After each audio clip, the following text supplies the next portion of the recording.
Hello guys! Welcome again to my vlog, Boss Dance. Ngayon, tuturuan ko kayo kung paano malaman ang MAC address ng inyong modem. Ngayon, punta lang kayo dito sa my ROM. Ngayon guys, type nyo lang yung pinagbubuksan nyo ng So, 192.168.100.1. Yan, ganyan magpapakita guys. Ngayon, ang password niya ay username at password is alam nyo na yan. Yan. Then guys, punta lang kayo dito. Oops. Cancel mo lang to. Huwag mong pipindutin yung okay. Cancel mo lang. Back.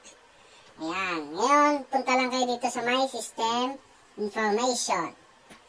Yan. Ganyan lang kadali guys. Tapos, screenshot nyo yan. Tapos, isend nyo sa amin. O sa inyong mga Wi-Fi provider para ma-save nila or ma-icon nila dun sa system nila para hindi nila maputulan yung account nyo.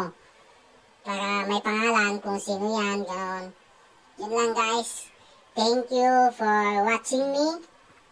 Please like and share my videos para lagi kayong updated sa aking mga video. Yo! Thank you guys!